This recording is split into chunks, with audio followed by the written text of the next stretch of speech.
Bonjour tout le monde, pour cette vidéo, on continue dans l'optique géométrique, dans notre chapitre 5, et maintenant on va parler des lentilles, plus spécifiquement des lentilles minces. Donc premièrement, qu'est-ce que c'est une lentille? Ça va être un objet qui va dévier les rayons lumineux. Donc ça, on en avait déjà parlé avec nos dioptres. La différence, c'est qu'il faut vraiment, pour parler d'une lentille, que mon rayon traverse la lentille au complet. Donc en fait, ça va être 2 dioptres successifs, ça n'aura pas de choix. Si je compare par exemple avec mes numéros qu'on avait pour la vidéo d'hier, dans le cas du chat qui était quelque part vers la gauche, puis du poisson qui était dans un bocal d'eau, mes rayons commençaient au chat, finissaient au poisson ou vice-versa, donc je traversais un dioptre, mais je ne traversais pas complètement mon bocal d'eau. Donc à ce moment-là, je n'aurais pas pu parler de lentilles dans ce numéro-là. Par contre, si je parle de mon numéro avec la flèche puis le verre d'eau, ma flèche qui était à la gauche, le verre d'eau qui ressemble à ceci, et j'allais vraiment regarder une image qui sortait vers la droite. Donc les rayons lumineux traversaient 2 dioptres consécutifs, traversaient au complet le verre d'eau pour revenir dans l'air. Là, oui, j'aurais pu parler de mon verre d'eau comme étant une lentille, et ça aurait été tout à fait vrai. Mais ça aurait pas été une lentille pour laquelle c'est facile de calculer les quantités qui vont nous intéresser, soit la distance objet et la distance image, puis ensuite les tailles des objets et des images, parce qu'elle ne rentre pas tous les critères pour avoir des formules plus faciles. Le premier critère à remplir, ce sera d'avoir une lentille mince. Donc ici, je veux vous faire voir l'effet de l'épaisseur d'une lentille. J'ai gardé les mêmes rayons de courbure, donc j'ai les mêmes dioptres de chaque côté, la même courbure, mais on va voir que ça va changer la position de l'image, le fait qu'elle soit plus ou moins épaisse. Donc ici, j'ai une image relativement proche du dioptre. J'amène toujours le même faisceau de rayons parallèles, puis même si je ne le place pas exactement au même endroit, ça ne change rien. Ici, mon image a l'air de se former un petit peu plus loin. Encore un peu plus loin, c'est certain que c'est après le deuxième dioptre qu'on va avoir cette image-là. Mais le vrai problème arrive quand, bon, on pourrait dire qu'on exagère un petit peu, la lentille est rendue très épaisse, et là, je suis vraiment rendue proche de mon deuxième dioptre. Même si l'image en tant que telle est loin, c'est proche du deuxième dioptre. Et si j'exagère vraiment trop, ici je suis rendue presque superposée, et finalement, ce qui va se produire, c'est que mes rayons vont se croiser dans la lentille. Donc ici, je n'aurai pas une image réelle avec des rayons qui se croisent à l'extérieur, je vais plutôt avoir une image réelle intermédiaire, et ça va donc changer vraiment la situation totale. Donc si je veux pouvoir bien décrire de manière systématique mes positions objet et position image, il y aura 2 critères à remplir pour que la lentille soit dite mince. L'épaisseur, donc la largeur comme ça de la lentille, va devoir être négligeable par rapport au rayon de courbure des 2 faces. Et va aussi devoir être négligeable, donc l'épaisseur toujours, par rapport aux distances P et Q, donc distance objet et distance image. Sinon, il y a des trucs mathématiques qui ne fonctionneront pas. Donc, si jamais ces 2 conditions-là ne sont pas remplies, il faut revenir à la démarche qu'on avait faite pour le verre d'eau avec les 2 dioptres consécutifs réellement, comme on l'a fait dans la vidéo d'hier. En plus de ça, on a d'autres problèmes. Vous pouvez voir ici que l'image, ben, elle est quand même floue, puis ça c'est vrai même si j'essaie de rendre ma lentille plus mince, ça ne fait pas un seul beau point, même si je la mets pas mal plus mince. Donc pour s'aider avec la netteté, puis en fait ce problème-là s'appelle l'aberration sphérique, c'est parce que ma surface ici courbe, mes 2 interfaces sont sphériques plutôt que paraboliques. Donc pour s'aider à réduire cette espèce de flou-là qu'on a ici, et je vais vous le montrer avec les images aussi, donc on voit que quand je demande de montrer toutes les images, ben c'est vraiment plusieurs positions. Ce que je vais faire, c'est que je vais limiter la quantité de rayons que j'utilise pour aller chercher des rayons qui vont être proches de l'axe. Donc ça ressemble au concept qu'on disait avec l'axe optique pour le dioptre. On appelle ça utiliser les rayons paraxiaux ou l'approximation paraxiale. Puis à ce moment-là, le point où vient de se croiser mes rayons est beaucoup mieux défini. Je peux même faire ça avec une source ponctuelle plutôt qu'un faisceau initial, juste pour vous montrer l'effet. Si je diminue de beaucoup le nombre de faisceaux qui réussissent à arriver, ben je finis par avoir quelque chose qui ressemble à une image bien définie. Ici, ça ne fonctionnera pas pour la lentille trop mince, mais bon, c'est quand même moins pire ici que si j'avais vraiment tous mes rayons puis là, c'est le bordel. Dernière chose, ces déviations-là se produisent avec la loi de la réfraction, donc sont aussi soumises à la dispersion dont on a parlé dans le chapitre 4. C'est-à-dire que les indices de réfraction ne sont pas tout à fait les mêmes pour les différentes couleurs. Et ça, on appelle ça l'aberration chromatique. Pour réussir donc à avoir des images nettes, parce qu'avec l'aberration chromatique, les images de différentes couleurs ne se font pas exactement au même endroit, à ce moment-là, on va juste supposer que nos lentilles ne sont pas trop dispersées. Donc, dans nos numéros, on va juste faire semblant que ce n'est pas un problème. Dans la réalité, une autre solution possible, c'est d'utiliser des combinaisons de différentes sortes de lentilles qui vont venir annuler l'aberration l'une de l'autre. Pour nous, on va juste faire comme si tout allait bien et que c'était pas trop grave. Donc, ça fait beaucoup d'approximations à utiliser, mais avec tout ça, vous irez voir la vidéo qui va être pour la démonstration. On obtient une formule qui va être l'équation des lentilles minces. Donc, ça va relier la distance objet, la distance image, avec l'indice de réfraction de la lentille, qui va être le N', et l'indice de réfraction N tout seul, qui va être celui du milieu environnant autour de la lentille, et les rayons de courbure des deux faces de la lentille. C'est quand même gros à utiliser comme équation, c'est pas toujours le fun, on l'a séparé en deux pour être plus facile à utiliser. Donc, d'un côté, on aura l'équation qu'on va plus aller explorer dans les vidéos du prochain cours, qui va vraiment relier la distance objet, la distance image et F, qui va s'appeler la distance focale. Et de l'autre, on a une définition de la distance focale qui va reprendre les quantités dont je parlais précédemment. En plus de ça, on peut définir V majuscule, la vergence d'une lentille, qui va être mathématiquement l'inverse de la distance focale. La distance focale étant une distance qui peut être donnée en mètres, centimètres, quoi que ce soit. La vergence va avoir une unité qu'on ne connaît pas beaucoup, qui s'appelle la dioptrie et qui est symbolisée par un grand D. La dioptrie est équivalent à des mètres à la moins 1. Donc, il faudra faire des conversions si on a des centimètres au départ pour pouvoir aller l'utiliser.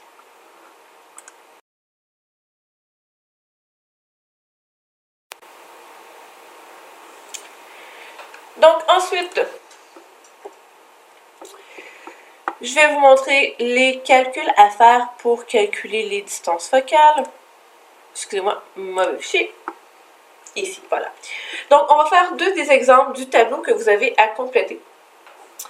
J'ai pris le premier exemple avec un rayon qui arrivait de la droite et qui s'en va vers la gauche. Un autre exemple, rayon qui arrive de la gauche et qui s'en va vers la droite.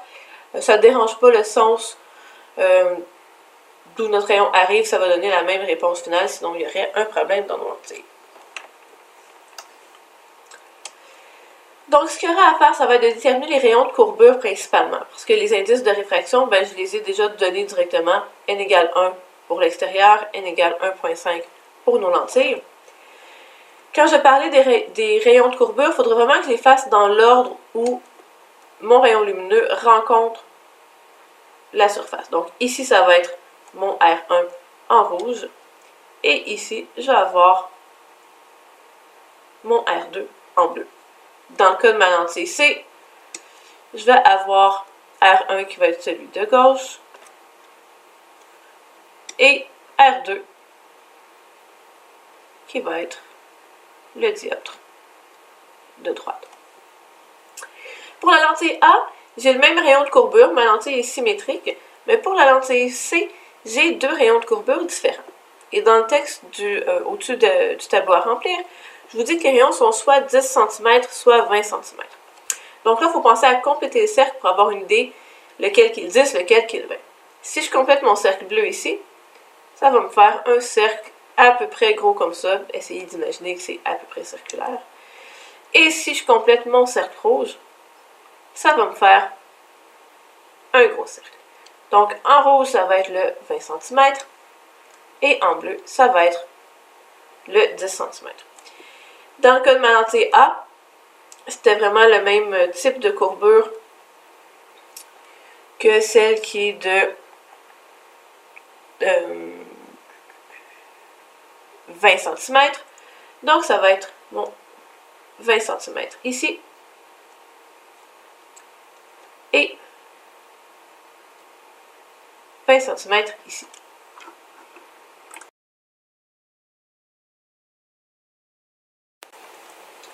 Ensuite, comme dans le cas des dioptres, il faudra les déterminer si c'est un rayon de courbure qui va être positif ou négatif.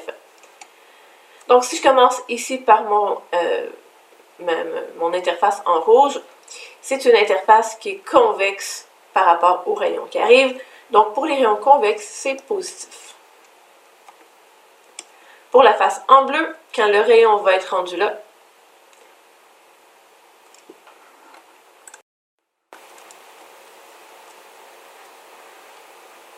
donc, excusez-moi, quand mon rayon continue ici comme ça va être rendu une face qui va être concave. Donc, je vais maintenant avoir moins 20 cm. Et quand j'irai mettre tout ça dans mon calcul, je vais donc avoir 1,5 moins 1 sur 1 fois 1 sur R1, 20, moins 1 sur moins 20. On pitonne et on va obtenir une distance focale de 20 cm. Si je fais l'inverse pour ma vergence, il faut à ce moment-là que je mette ma distance focale en mètres. Et ça va me donner une vergence de 5. Donc l'inverse de 0,20. Et c'est en dioptrie des majuscules. Pour ma lentille A, il me reste à dire que la lentille A est convergente. Et ça, on va en parler un petit peu plus tard avec la relation entre les formes et les distances focales. Donc pour l'instant, ici, je vais venir compléter avec mes signes. Donc pour le 20 cm ici, vu que c'est concave, ça va être négatif. Et pour le 10 cm, vu que c'est convexe, ça va être positif. Et rendu là, je vous laisse pitonner. On va obtenir une distance focale de 40 cm. Donc on n'oublie pas de mettre en mètres. Et une vergence de 2,5 dioptrie. Cette lentille-là sera aussi convexe, donc convergente, pardon. Donc comment est-ce qu'on détermine si la lentille est convergente ou divergente? Ça va aller avec où est-ce que la lentille est le plus épais.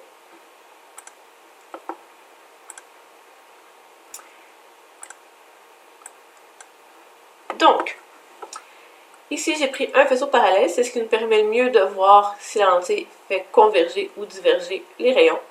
Donc dans ce cas-ci, on voit que ça fait converger des rayons qui arrivent initialement parallèles. Et dans le cas de cette lentille-ci, on peut voir que ça fait diverger les rayons qui sont initialement parallèles. Donc la caractéristique principale, c'est de voir où est-ce que la lentille est la plus épaisse. Pour les lentilles qui sont convergentes, la lentille doit être plus épaisse au centre que sur les côtés, aux extrémités. Puis je peux vraiment aller changer le type de courbure en tant que tel, ça va changer de combien ça fait converger, mais ça ne changera pas le fait que c'est une lentille convergente.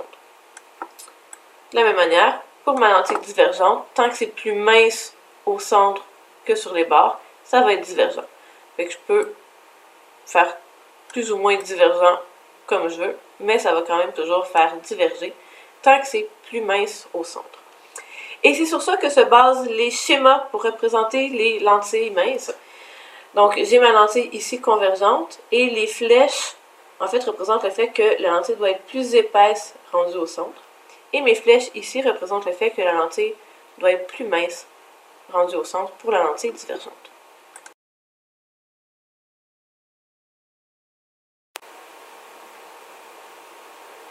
Il me reste à vous faire visualiser ce que représente la distance focale.